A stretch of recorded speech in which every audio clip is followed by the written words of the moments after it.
after his interview, they don't have to accept him. What's that about? I don't understand that, but apparently that is true. So what I'm going to say is that if that does happen, okay, I believe that we're going to have to get involved a little bit, okay, going back to the Board of Trustees and asking the question, the hard question. This is a gentleman with 2 children in the Hellgate school system, okay? He's had communication with Doug Reisig on several occasions. He's the superintendent. And it was Doug Reisig that asked his children not to come back to school because they refused to wear a face mask. That is the only reason I believe that Mike would be asked not to be on the board. But we're going to target that if indeed that does happen. Oh, one thing I want to do, and I'm trying to get through this as fast as I can because we've got a couple of speakers tonight we want to hear from. This thing right here, this is the only feedback I get from you guys. If you will please do me a favor, if you can fill this out, give me an indication about what it is you like or don't like, an indication about what you want to hear, that would be wonderful. This is only our 4th meeting, okay? And what I'm going to say is that my goal is not the 4th meeting. My goal is not the 5th meeting. My goal is the 24th meeting. My goal is the 25th meeting. That's what I'm looking at. I'm looking down the road. But to get there, I need to know what you guys think, okay? That's what I need to know. So if you can give me some feedback, I would really appreciate that, okay? Oh yeah, so my drink of the evening, okay, was double shot, okay? You gotta get some energy. You should be getting that money. Upcoming events, real quick. We all know about the Sheriff Mack events up in Flathead. Going to see the night of the 24th, which is the normal meeting for Flathead Liberty Coalition. Sheriff Mack's going to be there. It's not going to be the full presentation that you will get on Saturday. On the 25th, there's going to be a constitutional county course for law enforcement up there. I don't know how many people are signed up. I'll tell you a little bit about what I try to do here in just a second. The 26th is going to be the main event. Mark Huffstepper. Mark is right here. If you want to go and if you want to buy tickets for that, Mark has brought some tickets tonight. Okay, so you can get them from him. I know he sold a couple already. So you can also buy them at the door when you get up there. June 27th, they've added a barbecue. So if you want to go up for barbecue on the 27th, you can do that. Again, a full weekend for that. And then this is pretty exciting. It was the day after our last meeting when Bruce Spear got a phone call from Teresa Manzella down in the Bitterroot. And she said, we're looking for a place that will host the Arise USA Resurrection Tour. Could you do that? And Bruce immediately said, yes. Then he said, I'm on vacation, so Mike, you get to handle it. I said, great, wonderful. So what I am going to tell you is that Randy Rowe, stick your hand up, Randy, stand up. Randy has been following this forever, since they first began talking about it. If you have any questions about this tour at all and what's going to happen in it, okay, Randy's your guy. There's his phone number, okay? Give him a call, and he'll be happy to talk to you about it. Or talk to him here after the program tonight. It's probably a better idea, okay? So, at any rate, let's see what's right here. Now, kind of go back to something. I've been down to the sheriff's office 4 times. I've called him 4 times. Every time to ask him if I can come in and see him. I'd like to tell him a little bit about the group, to invite him to come to a meeting, and to also let him know that we'd like him to come and speak with us at some point in time. So far, I've got no responses from him. That really is not something that is unexpected. He's on a pretty short leash, I think, with Mayor Engen. But once again, I am trying to get in touch with him. So if anybody wants to give the sheriff a call and let him know that we'd love to have him here, that's the sheriff's office. So give him a call.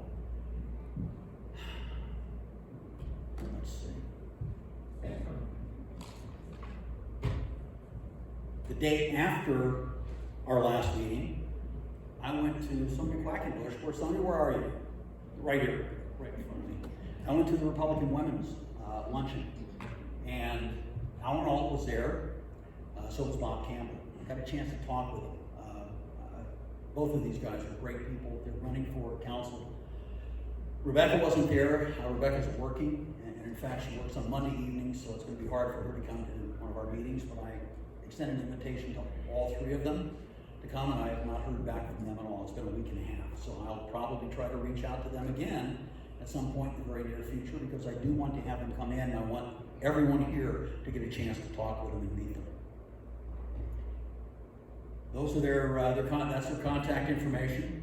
Once again, you can find this stuff online, okay, at the site on the county and the city. Yes, Jane. There's another city council candidate sitting right in front of you, Jane Van Fossen, who's running for Ward 1. Jane, are you? I found him today. Oh, stand up, please.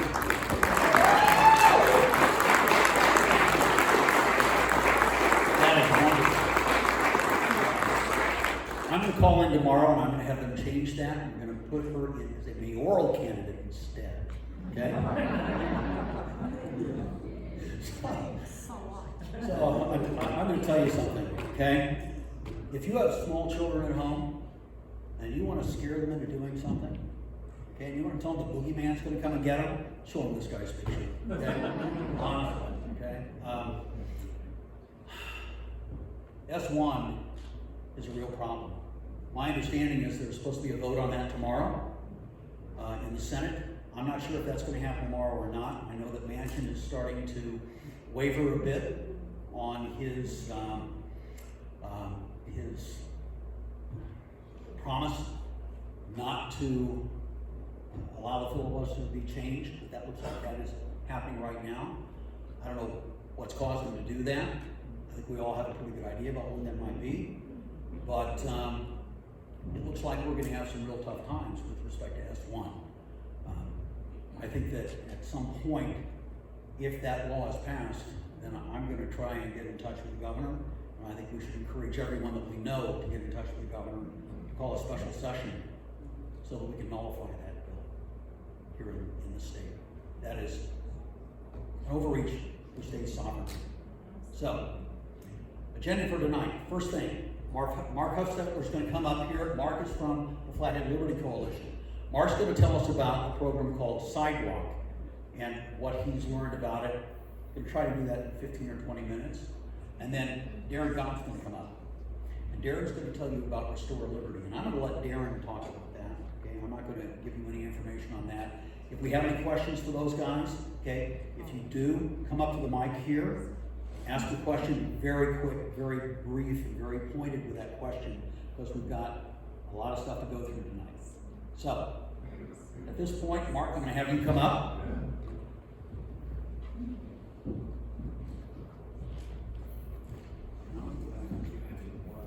Okay, thanks, Mike. So, how many people know what a sidewalk is? Anybody? A couple people?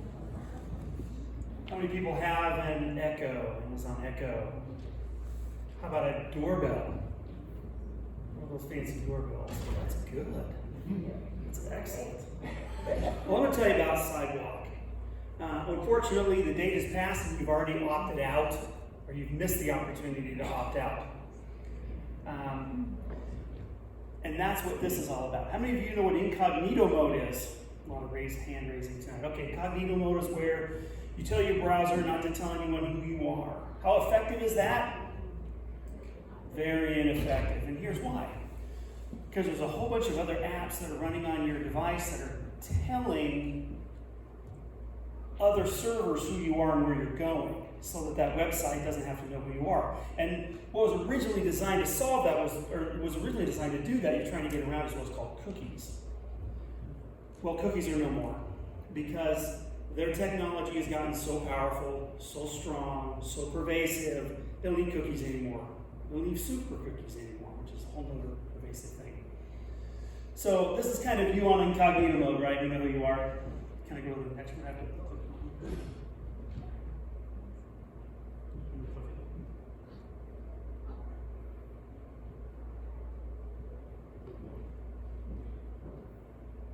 Oh, sorry, my bad. That was me. Oh, it was, okay. Okay. So this is also kind of the same thing with a VPN. Of course, we all want to see this, right? A VPN is a virtual private network, and what it is, it hides your traffic from your ISP and from a whole bunch of other people that gets to the endpoint, and then it goes to your end destination, except for if you're logged into a whole bunch of these. Go to the next one, please. If you're logged into one of these, and you go anywhere, all of these other things are telling other devices, that's the key word, where you're going.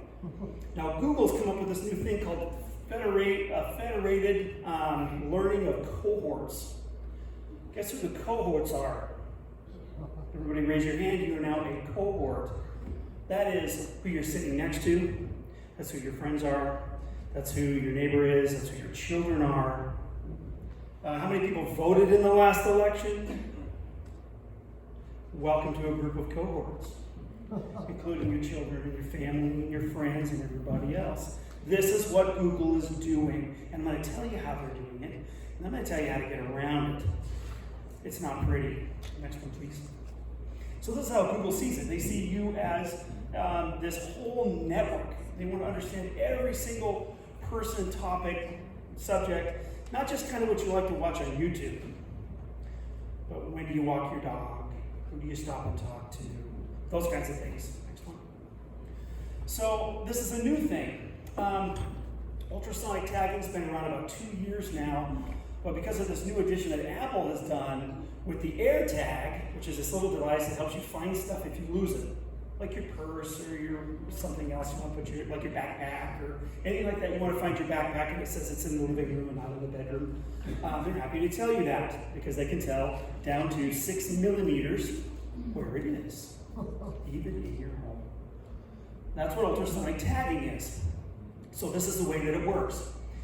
Your cell phone, your Bluetooth speakers, your stereo, your TV, they're all squawking between 20 and 100 hertz. You can't hear this. It's your voice. Some people can hear up to about 18. From 20 to 100 hertz, it's talking.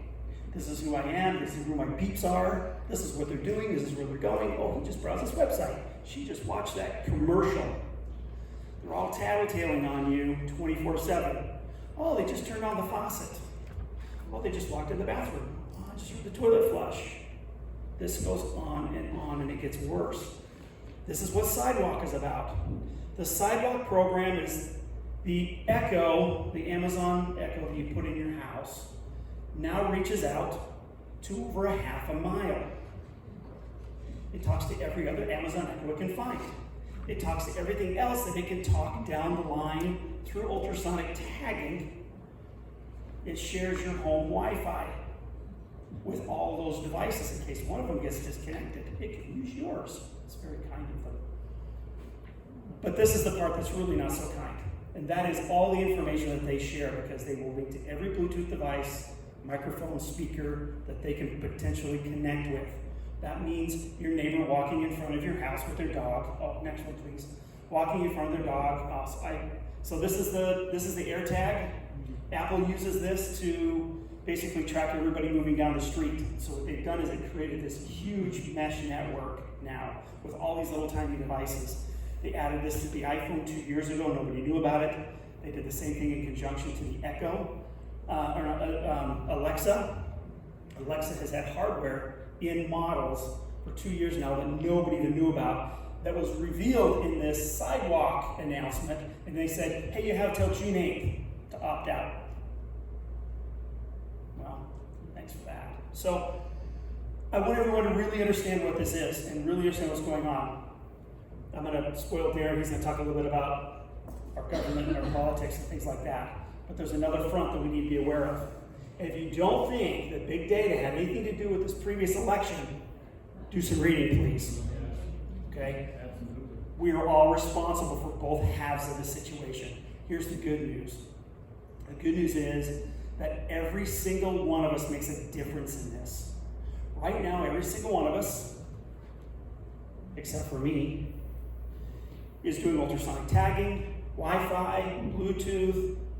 I'm not doing that. And you can get around this as well. Okay, I want everyone to understand that these things are capable. Okay? But basically, our devices are part of this large botnet. This is, yeah, that next one was the sidewalk. This is what Amazon wants you to see. And the next one. This is how Amazon sees it. Everybody's seen the Terminator, where Skynet destroys humanity. And the tech people, the geeks, are talking about this is basically Skynet. It's a human-based Skynet. It was designed to literally track everything all the way down to thought control. And it's effective. Next one, please. These are the devices that are looking for you that you bought. Next one. So there's a lot of different things that we need to be thinking about as far as what tools we're using and how we're using them and where we're using them. I apologize, I'm going through this really fast because I might give you 15 minutes. So for example, one of the things that I want you to do is, unless you're at home or at work, turn off your Wi-Fi and your Bluetooth. These are difficult things to do, but you need to take a little bit more control of your devices. What we need to do is we need to think about what we're doing next. I'm working with about 4 other people. We're going to try and start a campaign in Kalispell to find people with Amazon and Ring doorbells. I literally approach them and give them a document about what they need to do, why these things. I bought a couple of them. They are now in the garbage. They weren't cheap. These were the outdoor ones with the floodlights, like the really expensive ones at Home Depot. Gone. I would be ashamed to have one of these devices because of what they do now. They do facial recognition clear out to the street. Yep. You can't drive through a neighborhood or take a walk with your dog with them. They won't know who you are all the time. This is out of control. So, and this is one of the things I've got a series of 3 documents I'll start sending you, Mike, and you can give out like once a week because I don't want to flood you guys with too much information. But I want you to start becoming more familiar. Apple and Google have really locked down their phones. I've spent months and months. I had a couple of devices that were working, and then when I bought new devices to make them work, they came with patches. How they figured that out, I don't know, but they are actively blocking the ability for you to get away from this technology. I've got these phones. You can talk to me about them if you want. It's basically Android, except it runs an operating system called Graphene. This is the one that Edward Snowden uses. There's a couple of articles that talk about him using Graphene, and it looks just like any other Android. The difference is when I launched this, it has the basic apps. I think it has 12 basic apps. Phone, contacts, calendar, flashlight. I mean, the basics that you have to have, and that's it. And then it has an open source, which I want all of you to try and use and get rid of as many apps as you possibly can. So here's the instruction, okay? Start minimizing. So do the most you can now. That means get off of the apps. I'm not telling you to get out of Facebook or Instagram or Twitter. I know people, like, I have to have my caffeine sometimes, so I get it. But don't use the application. Log in on a web browser. If you have to do it on your mobile device, then use a web browser like Brave. That's probably the best one. DuckDuckGo also has a good browser, but it won't completely block Facebook unless you add a plugin to it. And you're welcome to do that as well. And if you use that plugin, it's as good, if not better. But get off those apps that you have to log into. Turn off your Bluetooth, turn off your Wi-Fi, turn off those things when you're traveling and going other places besides home and you have to use it. But the biggest thing is to get away from using those mobile apps. We have to unplug. I mean, honestly, every single user in Facebook pays them every day just to be logged in. I finally came to the realization that I've never had a Facebook account. That's hard to do. It's hard to do. But the truth is, my previous phone, I was paying Facebook because that app was on there. You can't uninstall it. You can't get rid of it. So I'll start sending these letters. There'll be an email address on there if you guys want to email and you have questions or anything like that. If you want to ask me more afterwards about really how to completely disconnect, because if you do it on your own, you can only connect about 20%. But we need to start, and we need to get rid of the Amazon Echo because it's the greatest offender right now. And then again, if you want a sheriff Mac ticket, they're 25 that I have, and 35 at the door. So I'm going to be really brief because I really want everyone to hear what Darin is saying because I completely support this program. So yeah, question real quick? Banking apps too? No, so that's a great question. So banking apps are quite trusted. I forgot to say this. So there's an app called F-Droid, F-D-R-O-I-D, and it's like the Play Store, except for every app in there is vetted and it's open source, which means people like me can go in and look at the code and see what it's really doing, so I trust it. What was the name of that again? F-Droid, as in forget Android, F-Droid. Yeah. I just want to make one comment. I saw today that the state of Massachusetts had auto-installed their COVID-19 tracking app onto all the phones, all the Android phones of their citizens in Massachusetts. So he was talking about installing it as an operating system on your phone. It's a little complicated, but it might be worth looking into. Who knows? I think Montana's pretty safe, but who knows? So Utah did that to me when I drove through, and I was really mad. That's what got me started on this. I drove across the border and it popped up. I about threw it out the window. I was furious, yes. So are you selling those phones? Yes, they're very difficult to put together, and I have a limited number of them. And I'm going to try and get everybody who wants one until before I run out. And then I'll try and find another one. But that's the thing with this phone, they can't install anything on here. Everything is disabled by default. There's it's actually better than Google Maps, I've come to find out. Like my home and half my neighborhood doesn't show up on Google Maps, but on this map it does. It's completely offline, it works even better, but it's completely open source. It doesn't report to anybody where I'm going or where I've searched or anything else. I love it. And they can't, my battery lasts 3 or 4 days. It just has every benefit. They can't install anything on this. And I have to admit, it was kind of a pain in the butt because I installed the app and then I had to go back in and give it permission. Sure. And then I was like, why isn't it working? It won't work. I had to turn GPS on too. Yes. What if you have to use on YouTube for like a help monitor? Yeah, keep it on. I mean, I'm not saying don't use it, but as you're driving down the road, try not to use it. Cities, and I'm not talking about probably Missoula and larger, actually track Wi-Fi and Bluetooth as cars drive around and already track their citizens. I don't know about Kalispell. I'll have to do some RF finding on that. Okay, any other quick questions? Thank you, everyone. I really appreciate it. Let me know what questions you have. Thank you.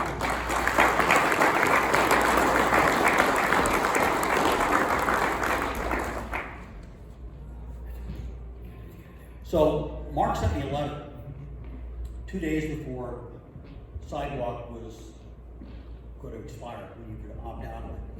Of course, I have like a stack of stuff this tall I'm supposed to read, and I'm not doing a very good job of getting through that stack, okay? So Mark's letter went on top of the stack, and I think it was June 8th, I just happened to drop it on the floor, and I picked it up and I looked at it and I said, uh-oh, I should have gotten this out to people earlier, and I apologize. What I did do was I said something to my wife about it, and Barbara said, well, yeah, I knew about that. She said, I opted out of that about a month and a half, 2 months ago. So, at least one of us has opted out. That's a good thing, okay? We're going to welcome our second guest speaker tonight. Mark, thank you. This stuff is too important not to get out right away, because this is George, this is 1984. This is Orwellian stuff that we're looking at this point. So, next speaker is going to be Darin Gaub.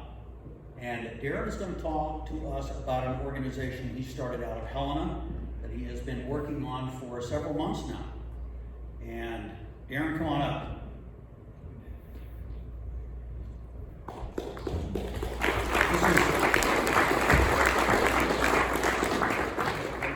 Am I on? Sounds like it. Awesome. Well, thank you for having me, and for those of you who drove from out of Missoula specifically to come here, thank you even more, and I hope to make it worth your time for sure. And I'm going to start out by saying something that might surprise some of you, but I absolutely do not want to be here. There's a reason why. I retired out of the Army after almost 30 years of service, and I moved back to Helena, multi-generational home here in Montana and thought I was going to be able to stay retired. Well, what has happened has drawn me out of retirement very quickly, so I'm being very, very busy because I'm not going to just sit and watch what's happening. We're going to do something about it. And it's not just in Montana, it's nationwide. Because it says it right up there. We the people. But each of us has to do something. Yeah, right there on your shirt, absolutely. But Mike also brought up, or put a picture up there that I thought was very interesting. He talked about the Flag Day ceremony that you had, and it reminded me of something that I did 15 years ago. If you've ever been in the military service and you've gone through a course called CRC, it's the Survival and Invasion course. You go there for about a month, you get slapped around by some guy who's not half your height. You eat a leaf, maybe a lizard or something like that, and 3 weeks later you're seeing funny things in the woods and having all kinds of hallucinations. When it ended, the last thing they do is a repatriation type of ceremony where you walk out of this gate. You really don't even know for sure what's happening because you're so beat down. And you sit down in rows and everybody is just sitting there wondering what's going on. They start playing some music and a flag rises. And here you've got a whole bunch of guys next to me that have just gone through the Navy SEAL course, Marine Force Recon, and you pick that kind of stuff. Not a single dry eye among any of them. That's what our nation means to so many of us.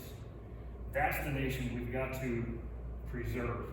And so we're trying to get to this point where Restore Liberty. This idea started about a year and a half ago with a pencil, a piece of paper, sitting in the dining room table, listening to what God had to tell me, and thinking that this is insane. And that's usually when you know you're doing the right thing. I've made an entire career out of jumping off of cliffs and just waiting to see what shape of parachute I was going to have. My wife was right there with me, often screaming at me, but knowing it was going to happen anyways. I think that worked. If not, the whole thing died. Oh, there it is. That's probably my fault. Mark, if I need technology help, I go to you. I don't know anything. Restore Liberty is very simple. Just a group of citizens committed to restoring liberty in America and freedom, the way our founders intended, because that's a challenge to get people to understand what is constitutional original intent and the original writings mean for us today. It's not a living document. It's a document that is preserved for generations, and it doesn't change. They want you to think it changes, of course, right? But it doesn't.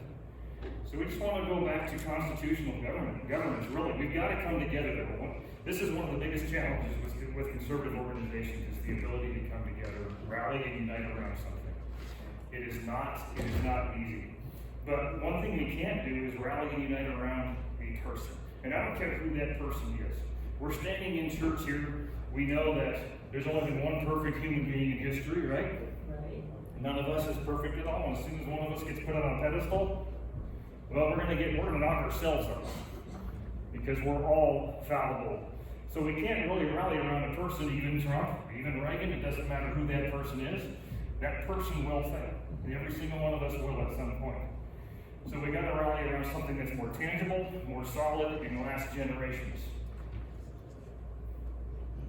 Talked about the conservative organization, the conservative groups and constitutional groups across the country. We're really fractured. We lack a lot of leadership because of what happened in 2020 and what's happened before that.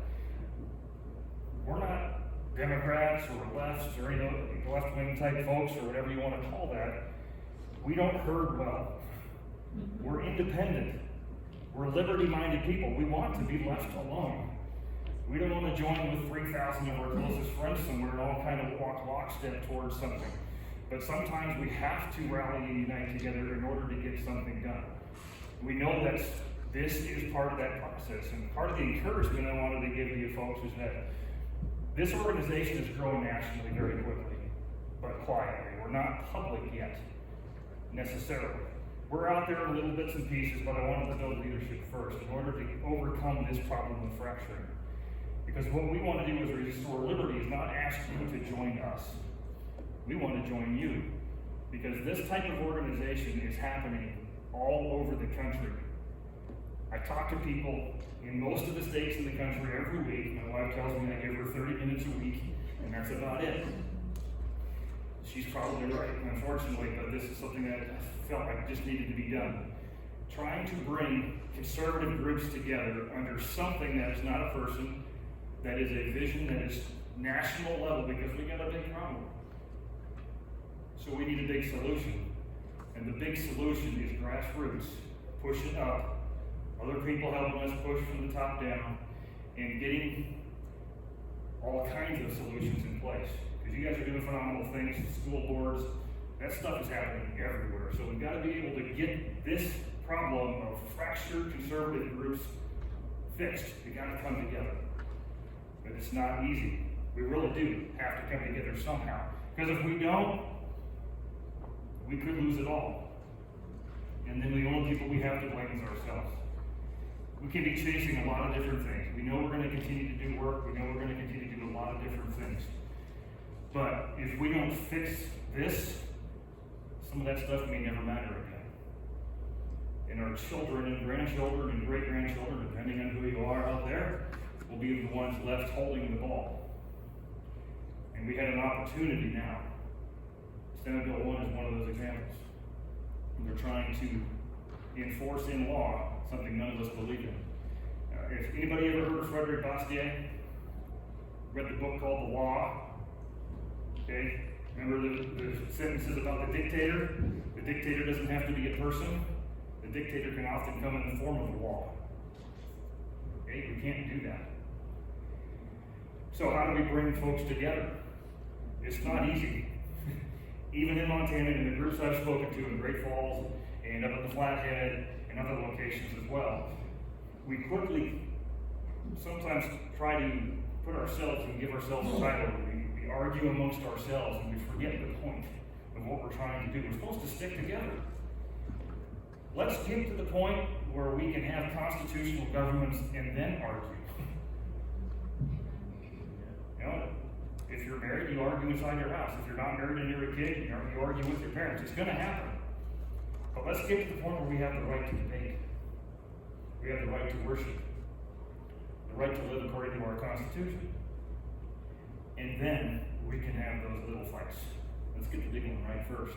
This is the idea, though. If you want to rally around something, rally around the idea of liberty. Our founding fathers did it. It worked. We can do the same. It's timeless. It matters to all of us. So let's figure out how to do this. I know that sounds easy, right? Oh, everything. Okay, we're going to rally around liberty. Wow, thanks. How do you do that, though? Well, first of all, we have to acknowledge, frankly, that our federal government has breached the contract that's been signed. Very clearly.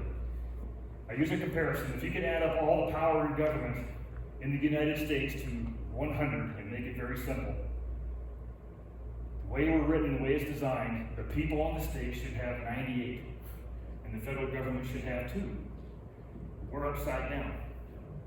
And that is quite clear. If anybody's, and I don't have to tell this group that, do I? Okay?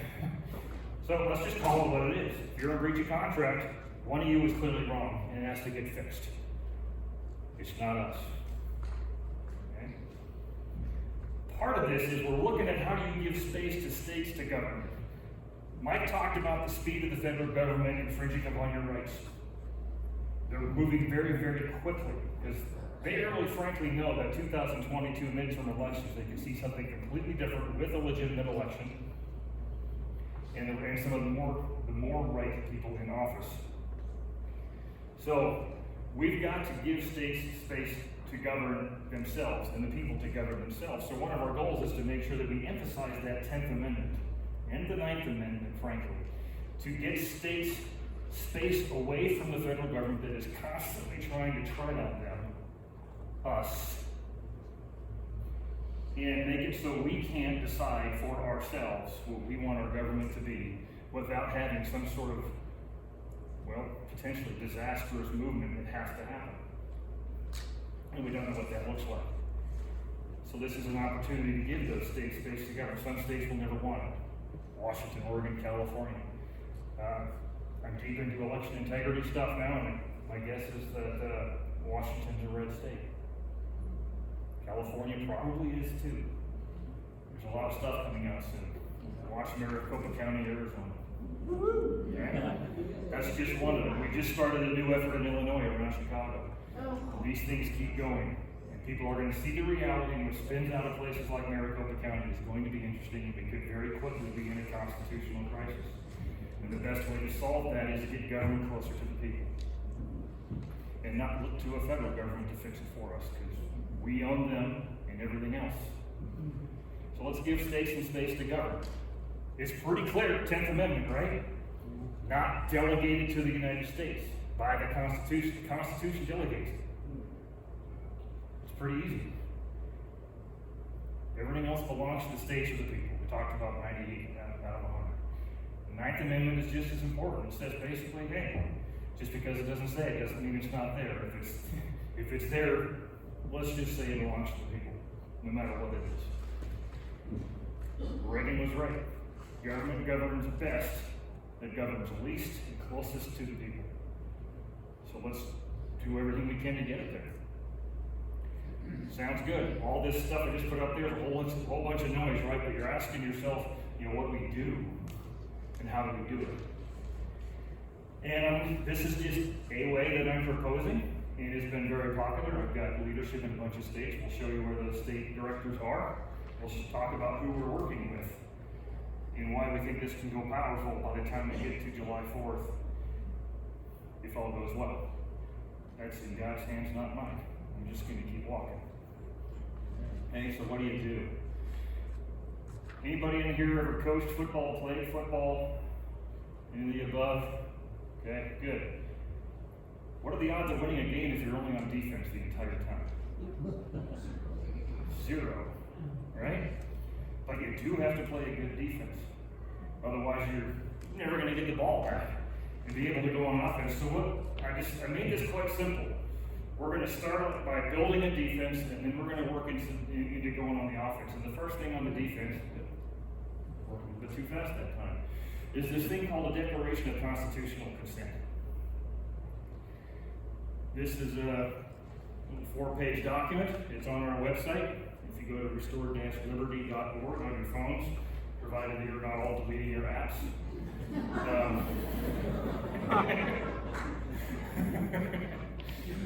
And I don't blame you if you are. But you'll find this on there, and it's downloadable in a PDF form, and it's on digital. So the real goal is, and as we talk about this Declaration of Constitutional Consent, is it's a way to send a big message to our federal government that they just need to go hands off and let us figure out our own way forward, because we don't need them to do it for us. That video is perfectly accurate when it talked about how South Carolina and California are different. We're in Montana. We don't need Georgia telling us what to do. We don't need to be telling them what to do. I've lived in both places. Georgia's different. All of them are. This is okay. This is a way of saying that what we're trying to do is get governors to take a look at this and say, you need to measure yourself against something that is not emotional, that is not just a Facebook appeal that we're trying to do through memes. Our founding fathers did it right, or as right as they could. They established a set of ideals. They didn't necessarily meet them the way they wanted to, or exemplify them maybe as good as we would have liked them to. They knew that. They knew human frailties, and that's why they wrote what they did. So you've probably heard some people talk about how we need to get a new constitution or a new Declaration of Independence. If you haven't, maybe you will. We absolutely say no. The problem with those documents is that they're not applied correctly today. So what this does is point back to those documents and say, our founding fathers were right. In the introduction, how the founders understood it, the government was established to preserve liberty for the individual, not grow big and destroy it. And that's pretty clear. And then we list out 17 different usurpations, or we'll just call them complaints about our overreach of our federal government. And I'll just read the first one here real quick. The fundamental safeguards to a free people enumerated in the First and Second Amendments to the Constitution have been continuously and systematically infringed upon. Those in power now have denied the inherency of those rights, indicating an intention to destroy them. There are 16 more in here, and I doubt any one of them would surprise you. That document was written by myself and my deputy director for this organization who lives in Cutbank. So this, when we say this started in Montana, the entire thing started in Montana. That's pretty cool. But we'll show you where we've gone to since then. And then we just we have a concluding statement, which is right there. You can read through it while I'm talking. Please feel free to do so. And you'll see 2 lines at the bottom. I'm sure everybody has seen emails or received them, and it says, sign this petition. Sign this petition. You sign it, and you're like, I wonder if I just gave that app collector more of my information. Because you don't know if they're real or not. I'm here to promise you this one's real. There is a digital version of signing this. But that's just the second thing we're going to ask people to do. We want people to download this, print it in some sort of paper form, and do something which is a little bit weird these days. Snail mail it. Imagine if this thing duplicated itself 50 times, or 50 million times, and got delivered by a dump truck to the White House when we dropped it in the mail on July 4th of this year. You want to do it before that, please. Okay? We're growing into publicity, but you can't just delete this. Now, is this one right here? Well, I'll tell you, I'll explain later why this is addressed to the Office of the Director of National Intelligence. That's a different topic. But, this one's ready to go to the White House. I don't care. I mean, you may have to have somebody read it to them, but.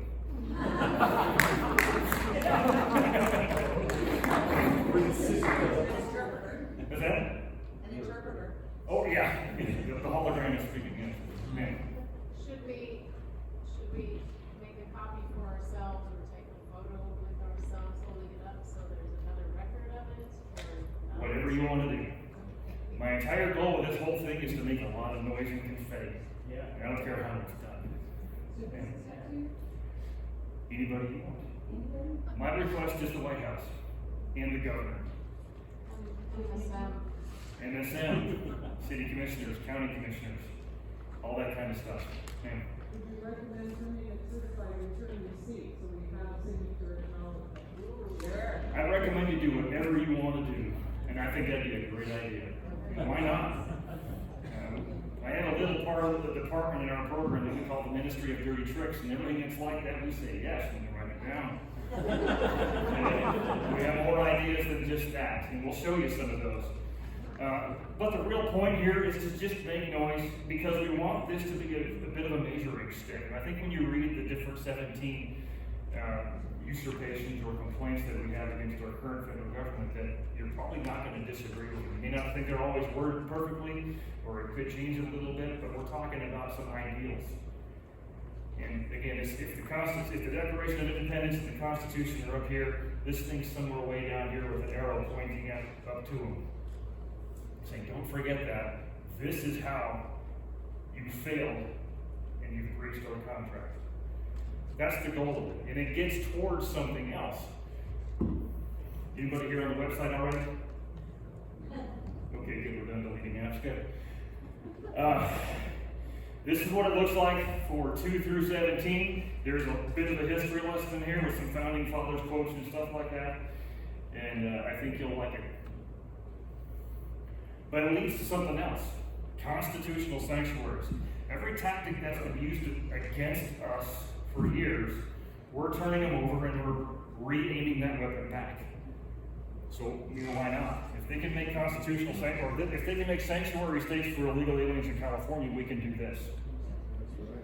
And we'll show you how we're getting at this and how we're going to track it. Some of it's already happening. But it's very simple. Make a declaration, a House resolution, an executive order, I don't care.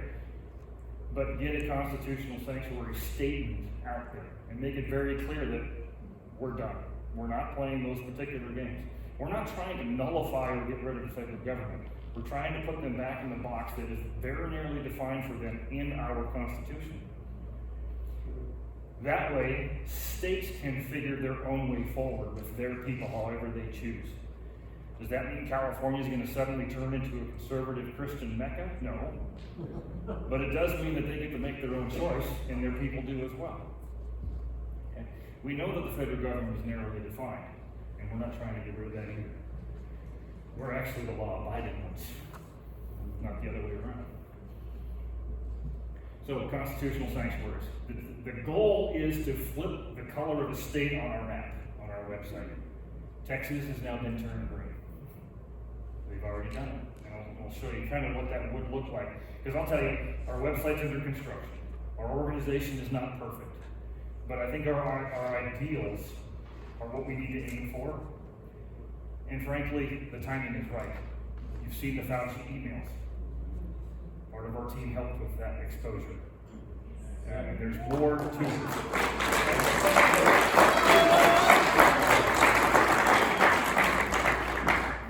Anybody ever heard of the Italian job?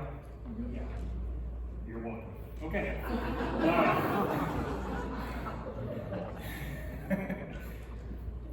It wasn't a hard title to come up with. I mean, I think you've all probably seen the movie, and I own a Mini Cooper, so why not?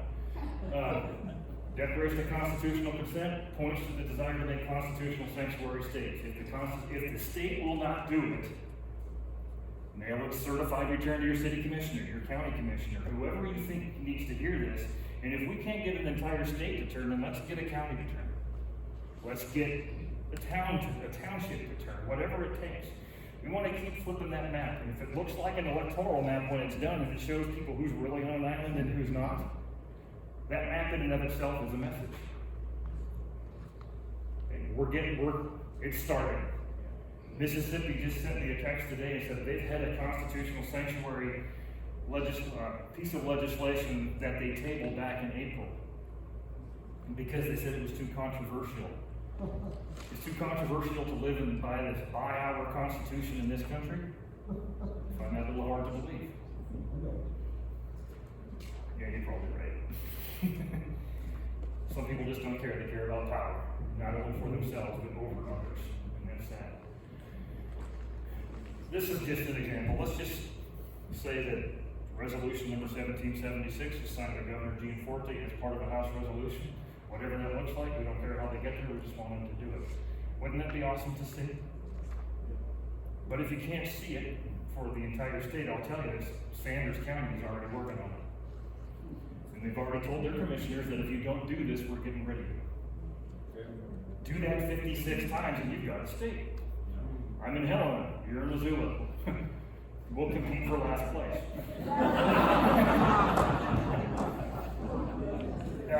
I live 5 blocks west of the Capitol, and let me tell you, it's normally I could say People's Republic of Helena, and people are sympathetic to me, but you know, we're in Missoula. Yeah. But oh well. By the way, 7 people in my family graduated from Bozeman. Couldn't help it. Had to say it once. Okay. Was that? Oh, thank you. Good. Hopefully we've all escaped college without getting too indoctrinated. But this is one of the goals. This is part of the defense. You heard it on that video to talk about nullification and things like that. Well, interposition is another word used. State interposes against the federal government to protect its people from overreach of federal government. Nullification is the result. We can debate the terms and methods and all that kind of stuff, but basically all we really want to do is say federal government, that's not constitutional, it's not a law, it's an edict, so I don't have to follow it. It's not difficult, in theory. We know this could get very ugly if it's followed out to its whatever the end state really looks like. But at least it's something. When you're fighting back against something that wants to destroy you, it's never pretty in the first place. This is what the map could look like on the website. Texas last week took care of it. Landers in Elko County, Nevada, both signed these declarations. We don't care if they're affiliated with us in any way, shape, or form, or never even heard of us.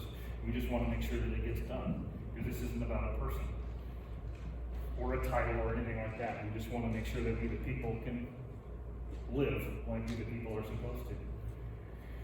So, wherever we can, let's get some help filling this thing up to green.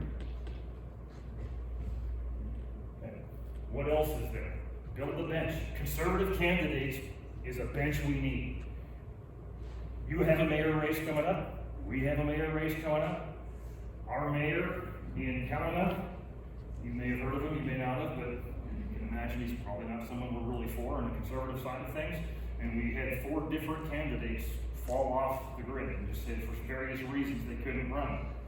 So if you're wondering if my family is interested in helping do what we're describing here at the grassroots level, my wife's a bit of a loner. She doesn't like to be out there. She doesn't like to speak to people unless they're an autistic kid.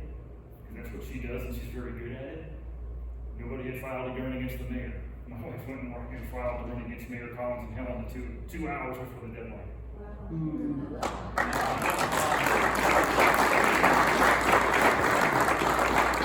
Because my house is old, so if they burn it down, it's insured.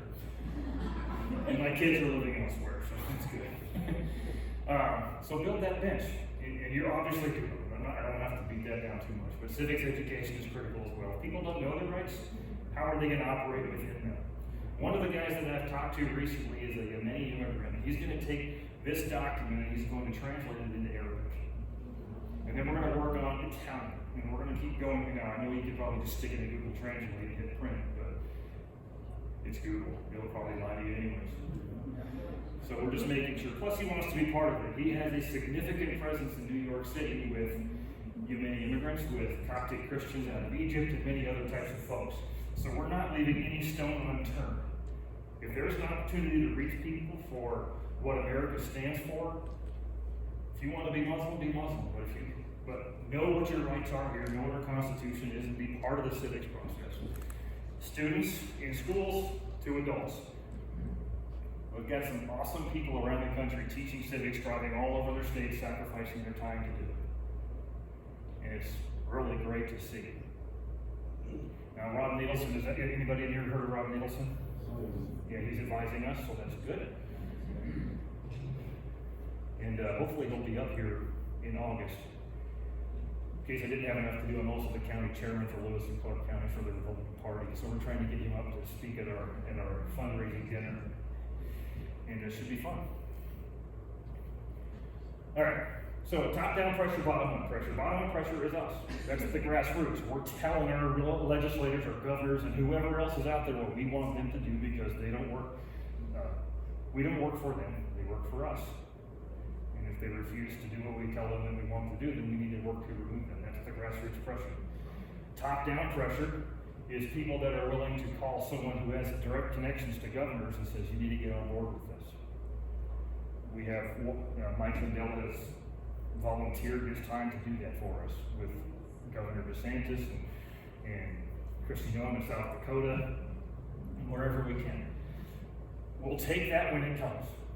That is great. Big fan of it. Not going to turn it down. What we're focusing on is us. This is what matters. So let's do this. That's what that means. On the offense, election integrity. If you don't have election integrity, you don't have a valid election, you're not really going to win anything. That process, we've already hit on that a little bit about how that's spreading across the country, everywhere. My state director for Pennsylvania, she's running an organization called Audit the Vote PA. And she stood in the Capitol building for like 14 straight hours with a whole group of people singing hymns, making sure they were heard. Not one yet, but it's getting close. So politically incorrect. Which is what we love. Anybody heard of Doug Mastriano, Senator of Pennsylvania? He's seen this, he loves it. He's on board and he's going to do whatever he can to help. Sometimes that's just making sure people know about it. We don't just need money, we need people. That's our first and foremost goal. So we're involved in it across the country. If you've ever watched, anybody ever heard of Seth Keshel? Yes. Yeah? Okay, he's my analytics guy. So he's on the team already. He's the one who exposed all the math funniness in Pennsylvania first, and he worked for Mike Flynn.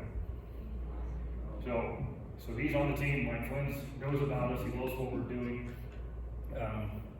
Mike Lindell is actually our first biggest donor towards getting this thing going. So we've got a really good group of folks.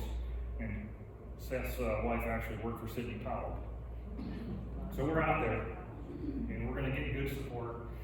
But again, those are great names to draw, but this is what matters. Leadership, and I'll skip that big arrow for now just because I want to come back to it. But what we did not fully anticipate was that these people that we're putting in place as directors in states are going to be leaders in states. Somewhere for people to come to.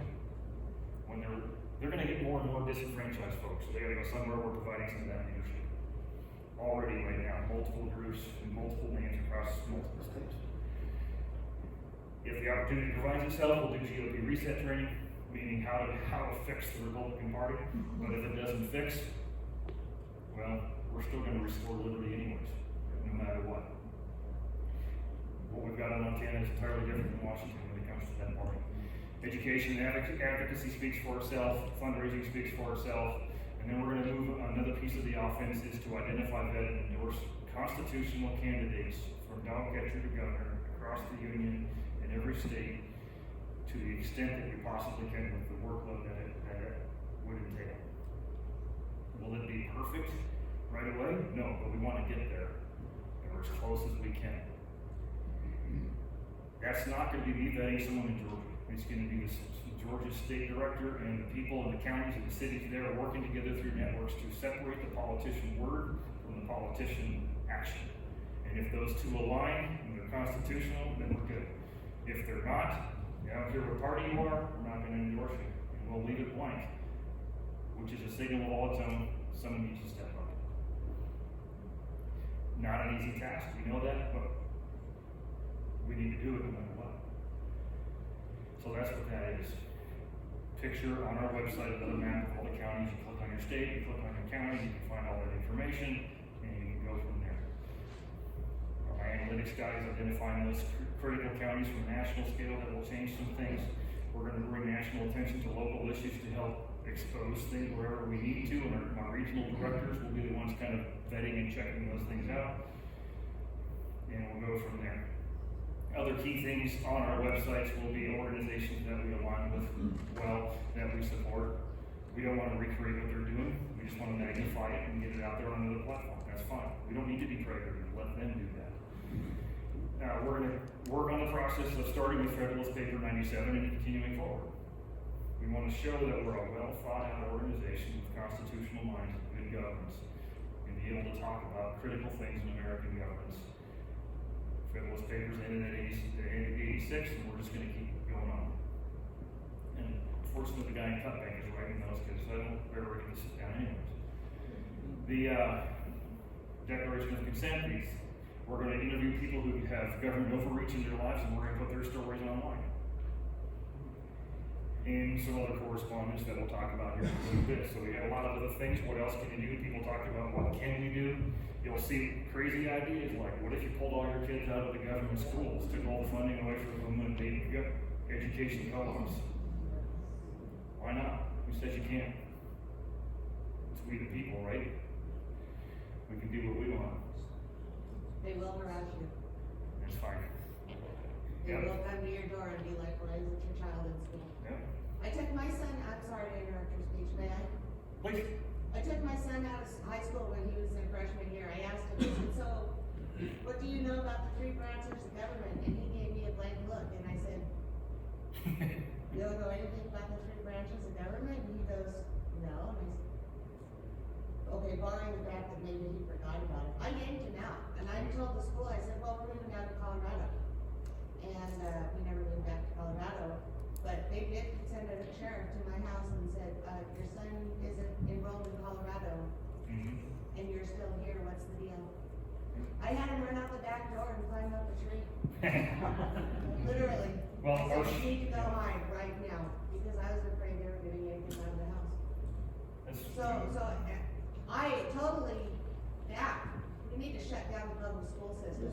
It was started in the 1800s, and they marched our children to school under arms. They were forced, so this is something we shouldn't have. Well, let's start by calling it government schools.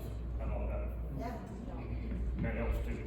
But that's why our sheriffs are so important. Did everybody know that every single Utah sheriff signed a letter saying that they're not going to do anything that's not constitutional? That doesn't hurt.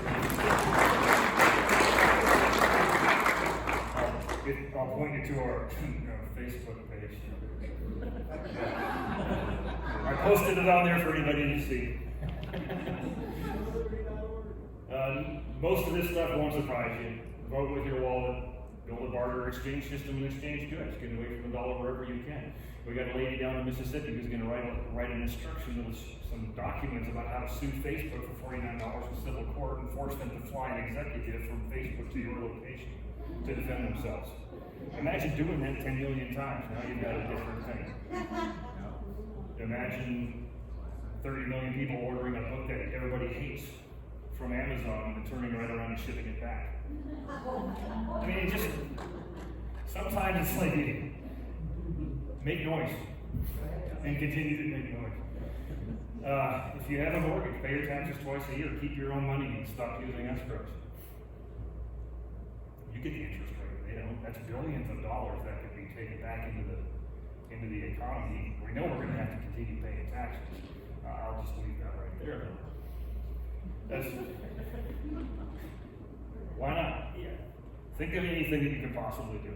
That's the goal. Create friction. This is an interesting one, and I'll get through this last portion very quickly because I know you guys are very dedicated to being here for this day. But on the left is a memo from the Office of Director of National Intelligence, basically saying that each one of us is a domestic violent extremist and we're the greatest threat of 2021. The typical government acronyms and all kinds of crazy stuff. But when you finish my own version, it fits in an envelope very nicely. On the other side, of course, is something where I just duplicated what they wrote. Changed the language and flipped everything back on them and said, you are an unconstitutional, un-American government extremist.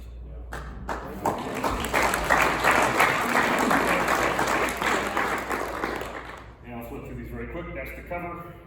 Looks very similar, and the same. How hard is it to make a person look bad and all you gotta do is type something in a format and say, oh, you're bad. Okay? We're not gonna not try something. Black Lives Matter, they just sent a letter with 7 demands, sent it to Biden in the White House. I wrote our own 7 demands. Well, I shouldn't say I wrote it, somebody else did. Potentially a guy who spent 30-something years as naval intelligence in the Pentagon wrote it. Maybe. Why not? If they can do it, we can do it. This is just a few good ideas, so you've got your own. Do it. That's fine. If someone sends, well, on the small piece here is part of an email, or a duplication of an email that was sent out to the Department of Homeland Security folks, Customs and Border Patrol, and things like that. Again, flip the language, send it back to them. Say no. It's not hard to make people bad guys if you try hard enough. So we're not trying to make them look bad. We just want to say, you can write all you want about us, but so what? That's not us. These 2 letters here, Major League Baseball Association, National Basketball Association, probably already have them by now, and many others. We're just telling them to stop what they're doing, and we need to stop supporting them. Just don't take my Facebook page now, because I'll advertise that too on 7 other platforms. So that's just another example. Here's next to last, I promise. This is where our states have leaders in place, directors for those organizations. Florida is the regional director. The lady there ran Ben Carson's presidential campaign. So she jumped on this. By the way, I didn't get time to fix it. Alabama's changed colors already. We're quickly turning some of these over and getting some help. Because we will not just mass advertise and risk infiltration by nefarious bad actors. This is the shoulder tap method that we use. If someone taps you on the shoulder from us, it's because you're a trusted agent, and we're going to talk to you about doing this. If it's not that way, sorry, we join you, not the other way around. It just keeps us from getting Tea Party. But lots of progress. I've never really thought I'd have New York before I hit Wyoming. Let me quickly tell you about some of these people, then we'll flip to the last slide because I got to give time back. But who's involved here. I got a TV producer in Washington. I've got a retired military warrant officer in Idaho. I'm here in Montana, and I've got a person who's gonna step in, most likely to do the Montana Focus stuff out of Bozeman. Utah, former Navy logistician, North Dakota, guy who just almost won the state GOP chair position last week. South Dakota is a guy who writes for the Red State blog. Anybody ever heard of that one? Okay, he's helping out of there, retired Navy captain. Kansas, technological wizard, guess what he's doing? A conservative meme factory, so they can flood the internet with conservative memes.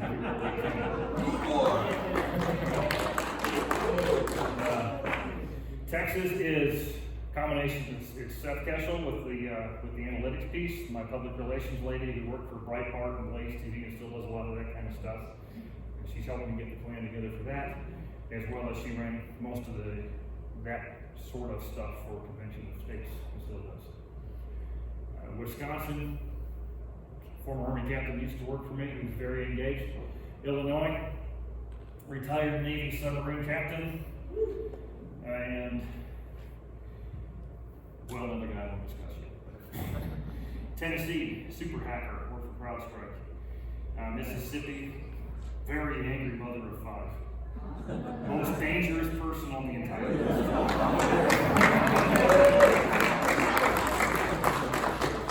Louisiana, guy whose dad was one of Reagan's top confidants. Georgia,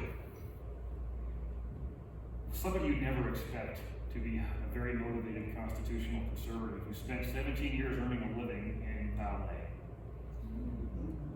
I don't know how she did that arm, but she did it. And she was also a cheerleader for the Atlanta Hawks. South Carolina, Piedmont airline pilot. North Carolina, a former Army First Sergeant who worked for me. Virginia, 32-year Army or 32-year Navy intelligence person. Ohio, social media guru. Pennsylvania, another angry mother of 5 and a grandkid. I put those two together and I swear the entire East Coast changed. Maryland and Delaware are some very motivated men, I'll tell you. Thanks to the men who are here, it has been one of the most interesting things to see that some of the most courageous people out there have been the women. And we've got to step up, guys, but a couple of us are. Obviously, we're here. New York is a lady who worked for Pfizer Pharmaceuticals and quit. You can imagine why. Hawaii, former state GOP chair for the state of Hawaii. So good folks doing this. And like I said, we're not looking for highly political operatives to train. We've been doing it for years. I'm just looking for angry citizens who want to restore liberty with us. Angry in love. Where's the pastor? Okay. Right. We are not the ones who advocate political violence. We're not the ones who advocate all those things you see the opposition do. But it doesn't mean that we don't stand in courage in front of people and call them out. And just be honest. Because frankly, it's only a republic if you can keep it and if I can keep it. That's all that matters. So I hope this makes sense to you and you like it. I hope you'll join me, and if you want to download and print that thing and mail it, send it on July 4th. I'm sending 50 letters to 50 governors.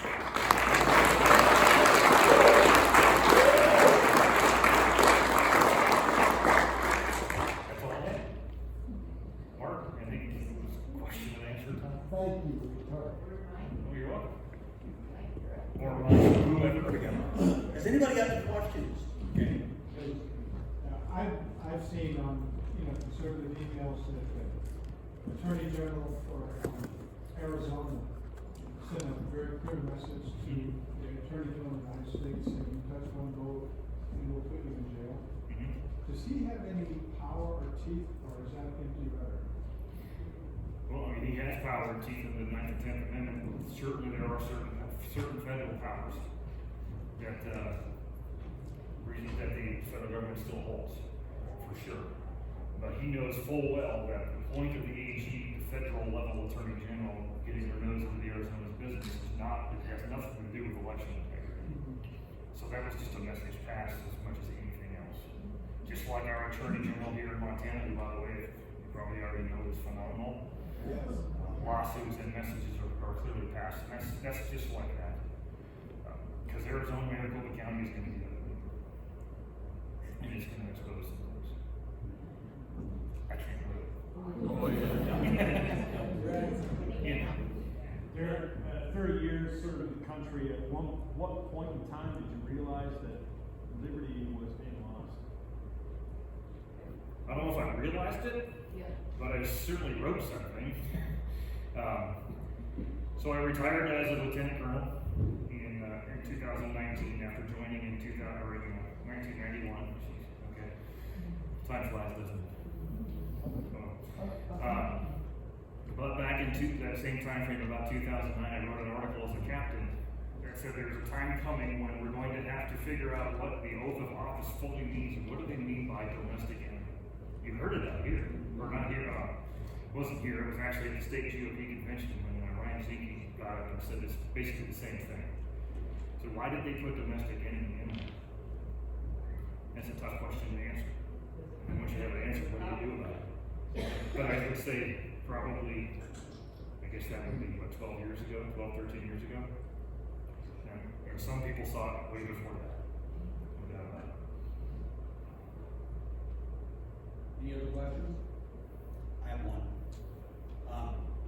If we are, as a group here tonight, the very first thing that we can do here in Montana, because this is where we're at, what would you recommend that we start to do tonight?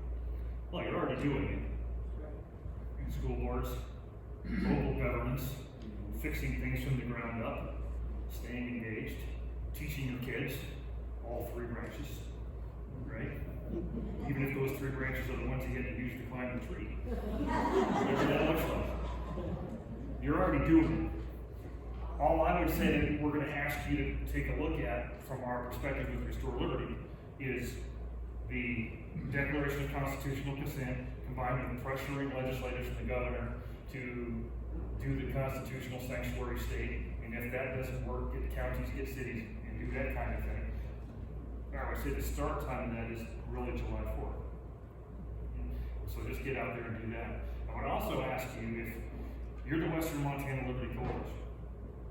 I would never ask anybody to ever change their name, change their organization, or anything like that. But the one example is down in Mississippi, a lady named Rebecca Cheney. She is the lead of the Mississippi Parents for Vaccine Rights. She's doing an interview tomorrow morning at 9 a.m. with Doug Billings on the right side, which if you follow that, my interview just got posted today. And believe me, I don't like being out of public any more than I have to, but the message matters. But the title she's using is that now she is the Restore Liberty Mississippi State Director and Director of Mississippi Parents for Vaccine Rights. I'm not asking anybody to change any kind of affiliation or title in their state or their local piece, but if you tag on a little bit of Restore Liberty and they hear that from around the country, that message can matter. There may only be 6 or 7 of us as in the so-called executive team of Restore Liberty, but there's 90 million people in grassroots work across the country. If we're all using the same word, we're really, really big. Yeah. Even though we're really small. Can we use Facebook to put your information out? I don't use it much, but I do post. We use Facebook, we're on Gab, we're on Twitter, and I'm just hoping they can platform me out of it, because that would just be part of the fun. We're on Parler, but the website is the critical portion. If all that other stuff went away, the website is all we really, really need. The rest of it is just making noise. And then I would also take the time to talk to other people who are doing other things that are closely affiliated. And most of you folks were approached by Conrad way over here in the corner.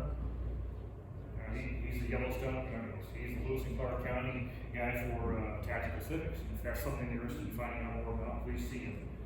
And they've got some ideas that can be debated, a long-range plan. So, does that answer your question? Please use it.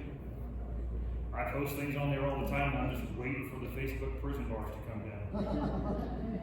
We'll get a screen capture and share that too. I'm in Facebook jail, 30 days. 30 days, wow. Is that like a multiple campaign ribbon for you, or is that the first? It's not on the platform. Okay. Yeah. You mentioned that one of your directors in Texas had been with, the convening of states. Convention of States, yes. Okay, so is that something that you are in favor of, or you're taking a stand on that? We're not. And the point is that there are people in favor of it, and there are people not in favor of it within our organization, and that's fine. What we care about is our core mission. Because if we can get that accomplished, then we don't need a convention of states. Why is the convention dangerous? Why is the, well, thanks, Mark. Well, I mean, I'll just put the arguments out there and not take a side. But they would say some people would say right now that the convention of states is dangerous because if you open up our constitution to a group of people that can actually amend it, they've displayed the desire to not follow the rules. So why would they start now? That is the main argument. I certainly believe it has some merit. We aren't following any other rules. Yet we find ourselves in a position where the only way we are ever going to be able to clear out these swamp creatures in Congress that have been camping out there for generations is to pass a term limitation bill of some type, and they're not going to do it. They are never going to do They it. never will. They love their permanent pension. So that the only recourse then is the Article 5. Yeah, that is a. It's a catch-22. It is a catch-22. That's why when I get asked a specific question, I'm just going to say, let's just put that right there. And if we can get this done, that is maybe something that we can do after this, because this doesn't require so much time and pain and effort to get there. And I'm not saying this is a perfect answer, but you got to try something. And I personally think that if we don't fix this, we have less than 2 years before we really have something we can't fix. It's too far gone. So let's give it a shot. I don't know who's first. There's a group of people in Missoula that's working on the election integrity project, parsing the data from the state and from the county regarding the elections, and they've come across some the anomalies that Dr. Douglas Frank has found, and this group needs help verifying the data. Is there a way to maybe reach out? Do you guys have access to Dr. Douglas Frank, or do you guys have access to Lindell, who can get us to Dr. Frank or something? That would be, I would love to somehow get in contact with them, because it needs to be verified before it's produced to the public. And Dr. Douglas Frank is the only one I can think of that he's done the work and he can verify it, and I'd like to get other people to verify it, but you have to need resources for Yeah, it. we do. So I know who's doing it here in Missoula already. Okay. I've talked to Dr. Frank a few times, and some other folks like Seth Cashel. They nominated Missoula, Lewis and Clark, Yellowstone County, and Gallatin, I think, as potential 4 counties in Montana to really get a good look at. But Dr. Frank is one of those people who works for Lindell. He's on his, I guess you could call him a big staff. So that's where that piece is. There's also a guy in North Carolina named Dr. John Droz, who's a physicist who worked for the Trump campaign after the fact to do a lot of analysis with a team of a whole bunch of PhD statisticians. And every time I send him an email, he has always responded to the people that need to be gotten hold of. So if you get a hold of me and let me know. Now, if you're talking about the Quentin Rhodes law firm here in town, I've already made that connection. So That's great. they know of him, but if I need to re-engage to see if they need more, I'm perfectly willing to do it. I'll come up after you. Sure. Back to you. Sure. Or no, I think there was like a Just cascading. get more attention for this. Oh, okay, all right. Man, and then sir. On your website, the Restore Liberty, you said a 4-page PDF, you download that, here's the, I want to send it to 50 people, I have all the pages, 50 times. Then sign and date. If you're that motivated, you certainly How do you do can. that, how do you do that? On July 4th, though, right? It's on a Sunday, do I send it before? It's up to you. We know the postal service, it'll get there when it gets there. But if we kind of focus on that sort of July 4th window, I think it'll be fine. Okay. I'm mailing everything I've got on July 4th, just because. It'll be picked up on. Darin, could you do me a favor? Sure. You've got my email address. Yeah. Can you email me that information, the consent, okay? Yeah. If you can email it to me, I will send it out to everybody in the group. Sure.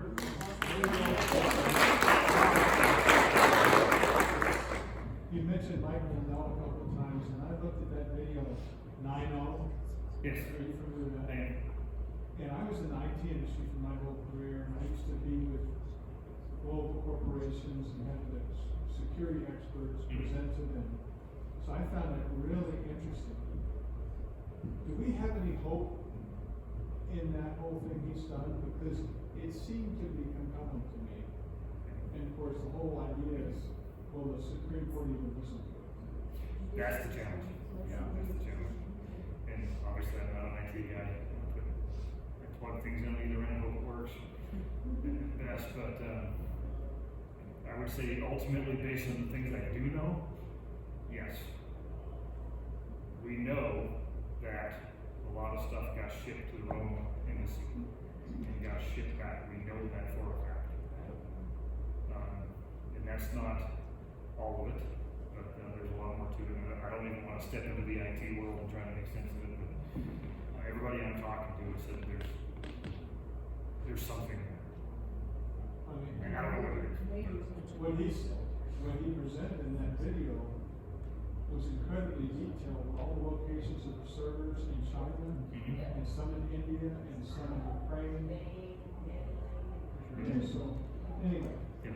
that's why it was so interesting to me, because allegedly there's a real stone cold white hat experts who are saying, without question, you can't fake this. It is absolute. So that's why I got excited, but I learned, a lot of things just kind of fizzled out, including Mike Flynn. Yeah, I mean, that's why we largely have made this organization to make the results of that would definitely be interesting regardless of where it goes, but we need to go forward with our core mission regardless of the results of that. And I will tell you, even though I converse every other day with Mike Lindell's chief legal counsel, he is rightfully keeping a lot of that stuff very close because it involves the courtroom. And I'm not even going to push it. It wouldn't be fair to them. I was astounded when I read Patrick Burns' Deep Capture. And are you familiar with that? Yes. Okay, because he's a name that popped up before you started mentioning all the people you're connected with, so I was gonna let him know about this, but I feel like he has a certain following. Yes. And he already knows about this. Okay. Mark? Have you, has Shore Liberty considered federal income multiplication as a secondary function? I haven't gotten there yet, but that's certainly something that is a challenge. What if I could, Both. Nothing's off the table. We gotta make sure that we know where we stand as far as what we're talking about in front of folks. And in that particular case, we haven't got it fully researched, and if you got something, we'll take it. Sorry? Well, yeah, I mean, absolutely. I mean, in the end, it still goes to we the people. And if it's something we the people want, then that's the whole point. We are the primary agent of government in this country.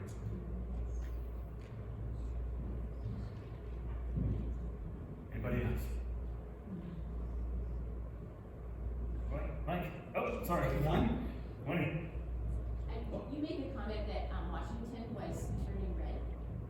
The state of Washington. Did you We make that think comment? there's a very good chance that it really is a red state, and that it has to be determined. There's an organization in Washington that calls itself WEICU, W-E-I-C-U, for Washington Election Integrity Coalition United, and it's run by a lady named Tambourine.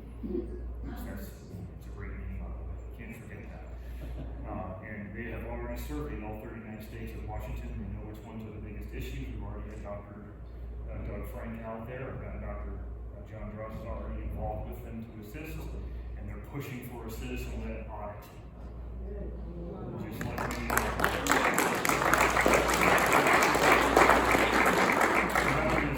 WEICU.org, and you can see some videos on there, and I've actually linked her up with Illinois to get them started on how she got started.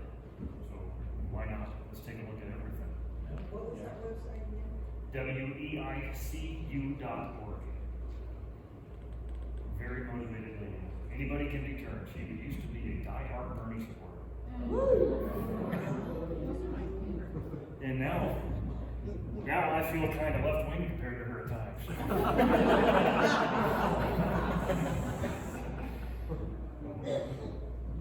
Well, thanks for the time you've given. It's Montana in the summer. I know it's no easy sacrifice to come out on a gorgeous day when, frankly, all of us would rather probably be jet skiing or hiking, or you pick the activity. I know I would rather be, but my wife puts up with my insanity, and she knows that I'm following the Lord's lead in this. If you're asking me where I'm going sometimes, I'll tell you honestly, I have no idea. But I know He is. So, I'll hand it off to Mike, but please, thank you very much.